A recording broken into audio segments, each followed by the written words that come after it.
बिस्मिल्लाहिर्रहमानिर्रहीम। अस्सलाम वालेकुम नाज़रीन, आप यूट्यूब चैनल देख रहे हैं। मैं इमरान खान हूँ। सहाफ़त के ऊपर जो है वो कदगन तो लगा हुआ है पाकिस्तान में। जिस आदमी की बात पसंद ना आए उसको बोलने से ही रोक दो। इमरान खान साहब ने हम टीवी को एक इंटरव्यू दिया है। हम टीवी नए टीवी चैनल्स में एक चैनल का इजाफा है। वहाँ पे चंद बड़े नाम भी काम करते रहे। मेहर बुखारी साहबा उनमें से एक हैं। मालिक साहब भी उसमें काम करते रहे और भी कुछ और मेरे दोस्त हैं, जानने वाले हैं। शिफा यूसुफजई साहबा ने एक इंटरव्यू किया इमरान खान साहब का, साबिक वज़ीर आज़म का, लेकिन वो इंटरव्यू नशर नहीं होने दिया गया हम टीवी के ऊपर। इससे पहले मुझे याद है कि मैंने जब इमरान खान साहब का भी आखिरी इंटरव्यू किया तो इंटरव्यू देने के बाद जब इमरान खान साहब खड़े हुए और जा रहे थे तो उन्होंने मुझे कहा कि अब ये चला देंगे इंटरव्यू। तो मैंने उनसे कहा जी इंटरव्यू जैसे आपने दिया है ये ऐसे ही पूरा चलेगा। अगर उन्होंने ना चलाया तो मैंने कहा फिर मैं नौकरी छोड़ दूंगा, क्योंकि मेरी तो ये बात तय है कि मैं अपना कंटेंट जो है मेरे प्रोग्राम का मैं खुद डिसाइड करूंगा। तो ऐसा नहीं हो सकता। कंटेंट का ही तो मामला है जिसकी वजह से अभी तक मुझे ऑन एयर नहीं जाने दे रहे थे बार बार। तो बोल टीवी की हिम्मत को दाद देनी पड़ेगी कि उन्होंने मेरे साथ जो इंटरव्यू इमरान खान साहब का हुआ उसको भी कहीं से एडिट नहीं किया, और जो समी इब्राहिम साहब के साथ इंटरव्यू हुआ इमरान खान साहब का उसको भी कहीं से एडिट नहीं किया। और बोल टीवी ने कोशिश की, बार बार कोशिश की कि जहाँ पे भी जितनी भी कवरेज वो कर सकते हैं अवामी उमंगों के मुताबिक वो करते रहें और हर पॉलिटिकल पार्टी को मौका दें, ख़ास तौर पे पाकिस्तान तहरीक-ए-इंसाफ का मौक़िफ़, क्योंकि पैमरा नहीं चाहता कि वो आए, मौजूदा इम्पोर्टेड हुकूमत नहीं चाहती कि वो आए, या इम्पोर्टेड हुकूमत के जो सहूलतकार हैं, जो बहुत ताकतवर लोग हैं, बड़े बड़े इदारों में बैठते हैं, या आप एस्टेब्लिशमेंट कह लें, वो नहीं चाहती कि इमरान खान साहब का मौक़िफ़ पाकिस्तानियों के सामने आए। तो बार बार जो रोकने की कोशिश की जाती है उसमें बोल न्यूज़ रुकावट डालता है।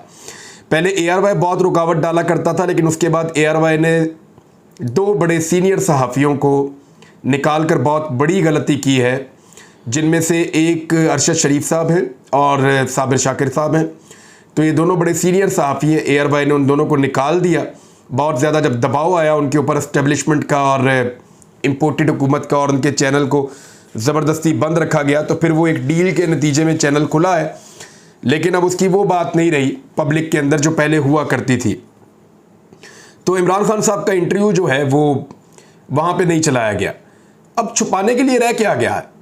क्या कोई एक पाकिस्तानी पाकिस्तान में ऐसा है जो सहूलतकार को ना जानता हो, जिसको ये पता ना हो कि रजीम चेंज ऑपरेशन किसने किया?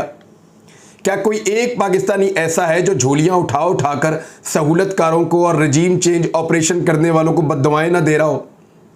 क्या कोई एक पाकिस्तानी ऐसा है पाकिस्तान के अंदर जिसको ये ना पता हो कि ये हुकूमत किस तरह रातों रात बंदे खरीद के और पूरा ऑपरेशन करके और पैसा खर्च करके बनाई गई है, और इस काम में किस किस ने सहूलत फराहम की है, एस्टेब्लिशमेंट का क्या रोल था उस दौरान में? सब जानते हैं पाकिस्तान में, सबको पता है। और इमरान खान साहब यही बात करते हैं। तो जब इमरान खान साहब ने वही बात करनी है तो फिर बीच में छुपाना क्या है? सारे तो नंगे हो गए हैं, सारे तो एक्सपोज हो गए हैं। तो छुपाकर सिर्फ इमरान खान साहब का भला किया जाता है और इमरान खान साहब की आवाज़ को मज़ीद मजबूत किया जाता है, जैसा कि उनको नाअहल करवाने की भोंडी कोशिश के बाद किया गया है। यानी इमरान खान साहब की नाअहलियत का फैसला बहुत पहले हो चुका था। बाकायदा इम्पोर्टेड हुकूमत ने पूरा स्क्रिप्ट तैयार किया हुआ था। ये कहीं और लिखा गया है फैसला मुबैना तौर पे, जैसा कि इमरान खान साहब के साथियों के बकौल इमरान खान साहब को इलेक्शन कमीशन के अंदर से लोगों ने बताया कि हम मजबूर हैं, हम ये फ़ैसला नहीं कर रहे, हमसे ये फ़ैसला ज़बरदस्ती लिया जा रहा है, हम नहीं करना चाहते नाइंसाफ़ी, हम कानून के मुताबिक चलना चाहते हैं, लेकिन हमें मजबूर किया जा रहा है, हमें थ्रेट किया जा रहा है। उसके बाद ये फ़ैसला आ जाता है। अब जब ये फ़ैसला आ जाता है तो ये फ़ैसला तो पहले भी सुनाया जा सकता था, चंद दिन पहले सुनाया जा सकता था, लेकिन चंद दिन पहले इसलिए नहीं सुनाया गया कि ये तय कर लिया गया था कि पूरी धांधली करके, पूरी दो नंबरी करके इमरान खान साहब को इन इंतखाबात में शिकस्त दे दी जाएगी। जो सीटें शॉर्टलिस्ट की गई थी, जहाँ पे 3 या 4 नशिस्तों पर इनका इरादा था कि शिकस्त दी जाएगी, उनमें एक असफंदयार वली के बेटे वाली सीट थी जहाँ पे बड़ी कोशिश की गई है, एक मौलाना कासिम वाली सीट थी जहाँ बहुत कोशिश की गई है, आबिद शेर वाली सीट के ऊपर तो बाहर से वोट अंदर लाए गए PMLN के, और अंदर जो पाकिस्तान तहरीक-ए-इंसाफ के वोटर्स थे उनमें लगभग 30,000 वोटर्स, मुझे कोई कह रहा था कि वो बाहर निकाल दिए गए। तो इस तरह आबिद शेर अली के लिए ग्राउंड बनाया गया और यही ग्राउंड तैयार करवाया गया। मुझे जिन लोगों ने वहाँ पे इलेक्शन के सारे माहौल को कवर किया वो लोग मुझे बता रहे हैं ननकाना साहब में भी।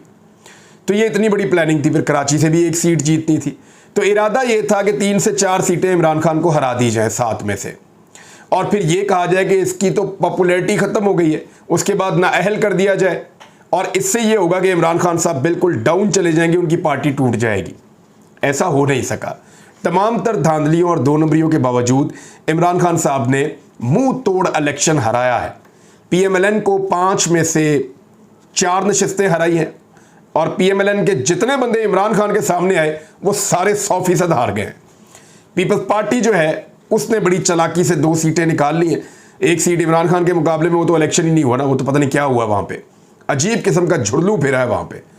और एक तो होता है ना छोटा मोटा जो है वो धांधली होना, वो धांधला हुआ है वहाँ पे बहुत बड़ा कराची में, और वो एक सीट उन्होंने बड़ी धांधली करके निकाली है।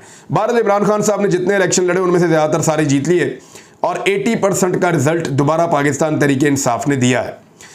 तो फिर उसके बाद इमरान खान साहब को नाअहल करना ये ज़्यादा भारी पड़ गया इम्पोर्टेड हुकूमत को और उसके सहूलतकारों को। हुआ ये है कि हर इस फैसले के बाद या हर ऐसी चीज़ के बाद इमरान खान साहब की पॉपुलैरिटी बढ़ रही है। आप ज़रा एक लम्हे के लिए सोचिए कि अगर हाई कोर्ट या supreme court of Pakistan Imran Khan साहब के खिलाफ इलेक्शन कमीशन ऑफ पाकिस्तान के इस फैसले को फारग कर देती है या मुस्तरद कर देती है, जो हो जाएगा, यानी अभी नहीं होगा, थोड़े दिनों में हो जाएगा। जैसे ही इमरान खान साहब के खिलाफ ये फैसला फारिग होगा तो 2 चीज़ें फौरी तौर पे इस्टेब्लिश हो जाएंगी। पहली चीज़ ये इस्टेब्लिश हो जाएगी कि इलेक्शन कमीशन ऑफ पाकिस्तान ने 9 मरतबा पहले इमरान खान और पाकिस्तान तहरीक इंसाफ के साथ ज़्यादती की, जिसको अदालत ने मुस्तरद किया, और 10वीं मरतबा दोबारा इमरान खान से ज़्यादती की, जिसको अदालत ने मुस्तरद कर दिया। एक तो ये शिकस्त हो जाएगी इलेक्शन कमीशन की, और इलेक्शन कमीशन के ऊपर एक बहुत बड़ा धब्बा लग जाएगा, जो 2 दिन गुजरने के बावजूद अभी तक तहरीरी फैसला जारी नहीं कर सका। यानी कुछ सोशल मीडिया के ऊपर पेपर्स घूम रहे हैं कि जनाब ये वो फैसला है जो लिखा हुआ है, लेकिन आप गौर करें तो उसमें भी दस्तखत नहीं है अराकीन के। फैसला तो लिखा लिखाया दे दिया, फैसला तो अपने मनपसंद चैनल्स को भी दे दिया और वहाँ पे चल भी रहा है, वो दिखा भी रहे हैं, लेकिन दस्तखत नहीं करवा सके अभी तक सबसे। तो क्या वो लोग दस्तखत करना नहीं चाहते? ये एक बहुत बड़ा सवाल है। और इसमें चीफ इलेक्शन कमिश्नर की जो एहलियाँ हैं उनको एक अहम ओहदे के ऊपर भी नवाजा गया है, उसकी भी खबर छप रही है। और चले वो तो मौजा ही मौजा, यानी 5 घी में और सर कढ़ाई में, इस तरह तो होता है फिर इस तरह के कामों में।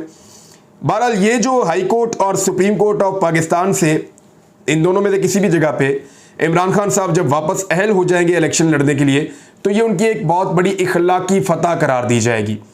और ये जितना आने वाले इलेक्शन से करीब होगा उतनी बड़ी फतह होगी इमरान खान साहब की।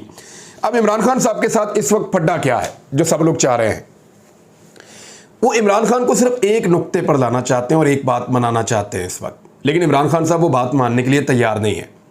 एक तो बार बार गुस्सा दिलाते हैं, कोशिश करते हैं, कल बड़ा माहौल बनाया, बड़ी आंसू गैस फेंकी, ये किया वो किया, कुछ भी करके इमरान खान को गुस्सा दिलाएं और उनसे फौरी तौर पे लॉन्ग मार्च का ऐलान करवा दें और एक एहतजाजी सियासत की तरफ ले जाएं।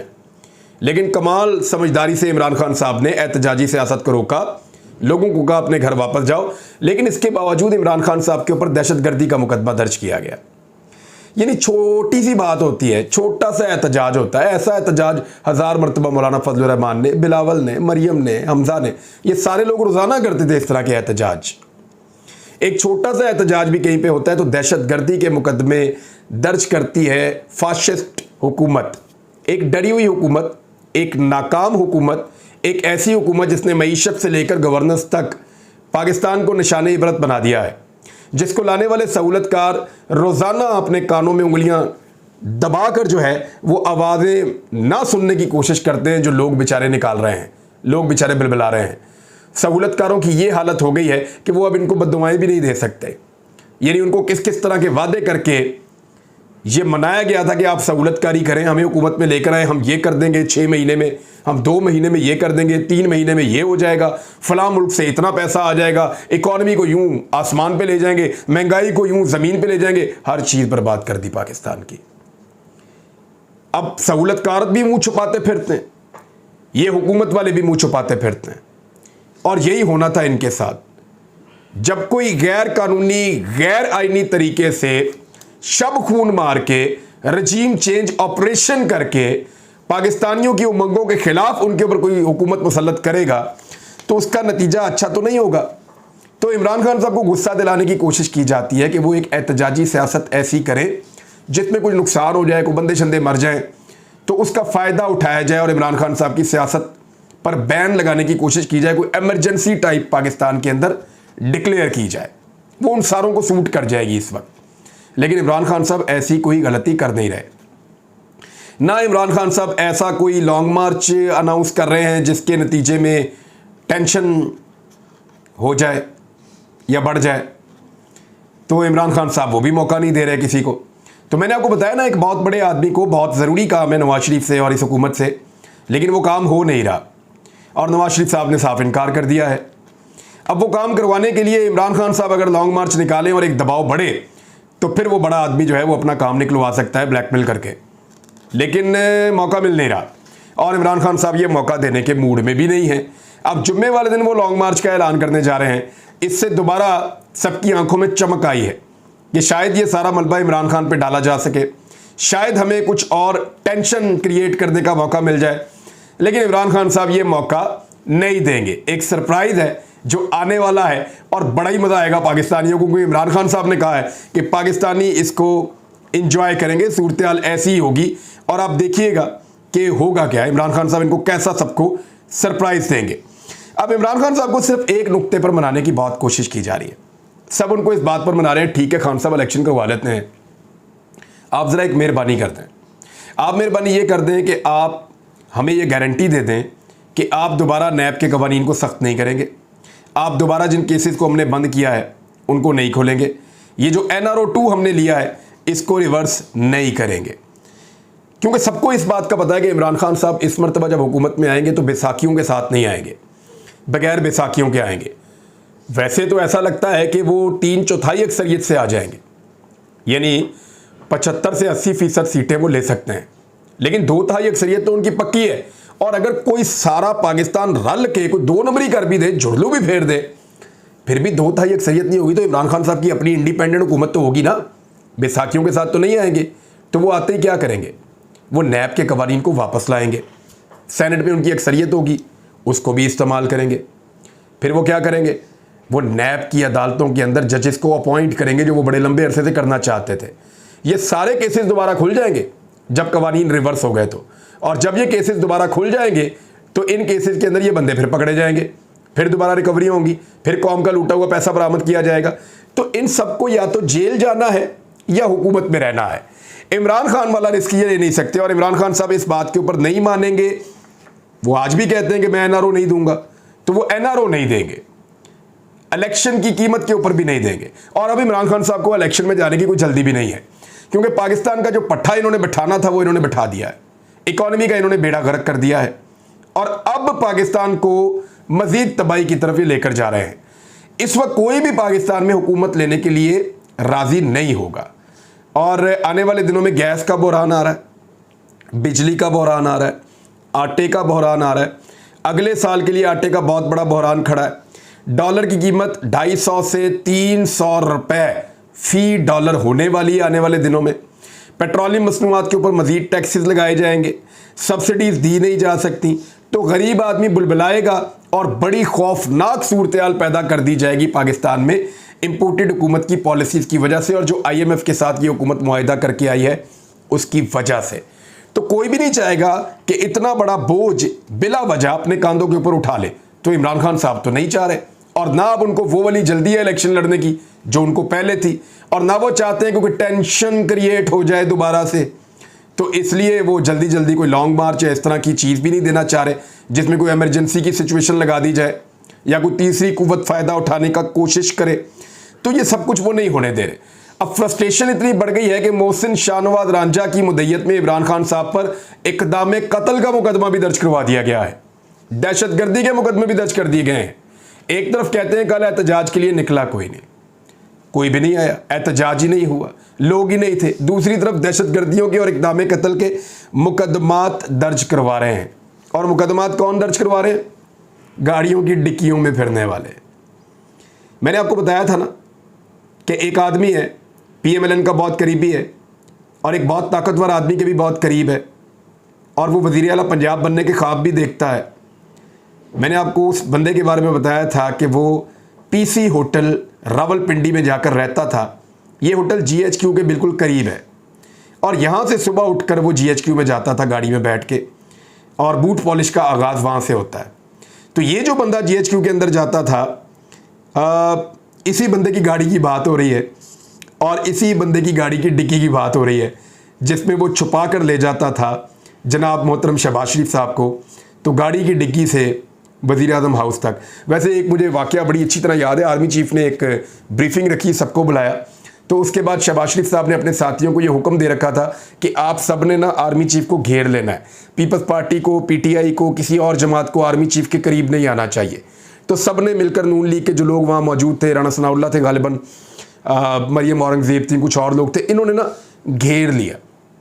नून लीग के लोगों ने आर्मी चीफ को घेरने की कोशिश की, और शहबाज शरीफ साहब के हाथ में बोतल थी और वो आर्मी चीफ के सामने चले गए, और उस किस्म की उस दिन बूट पॉलिश का आगाज़ हुआ था।